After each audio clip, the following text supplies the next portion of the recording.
आइए हम अपनी नई कहानी पढ़ने के लिए अपने सभी दोस्तों का स्वागत करते हैं। आप सब कैसे हैं? हम आशा करते हैं कि आप सब बहुत अच्छे होंगे। आइए हम अपनी नई कहानी की ओर चलते हैं। नकल का प्रभाव। नकल का प्रभाव। एक थे राजा, उन्हें पशु पक्षियों से बहुत प्यार था। वे पशु पक्षियों से मिलने के लिए वन में जाते थे। हमेशा की तरह एक चोर आधी रात को किसी राजा के महल में सेंधमांदी करने जा रहा था। उस समय राजा रानी के बीच अपनी विवाह योग्य कन्या को लेकर विचार चल रहा था। चोर ने राजा को रानी से यह कहते सुना कि मैं पुत्री का विवाह उस साधु से करूंगा जो गंगा के किनारे रहता है।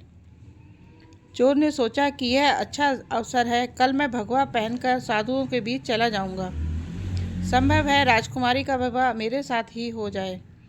दूसरे दिन उसने ऐसा ही किया। राजा के कर्मचारी बारी बारी से साधुओं के बीच गए और उनसे राजकन्या के साथ विवाह कर लेने की प्रार्थना करने लगे, लेकिन किसी ने स्वीकार नहीं करा।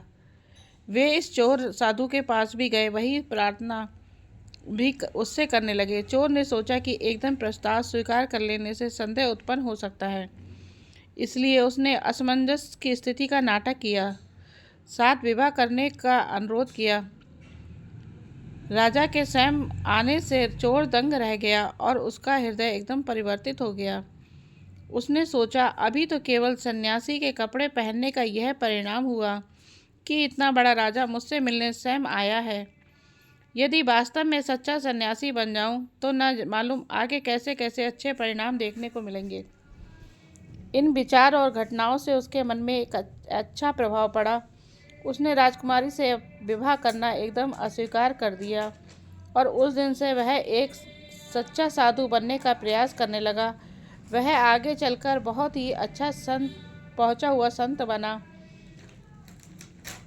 इस कहानी से हम आपने अच्छी बात की, नकल से भी कभी कभी अनपेक्षित और अपूर्व फल की प्राप्ति हो जाती है।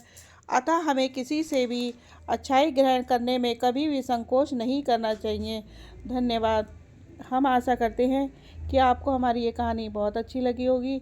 पढ़ें और इसे पसंद आने पर इसको लाइक एंड सब्सक्राइब करें। धन्यवाद।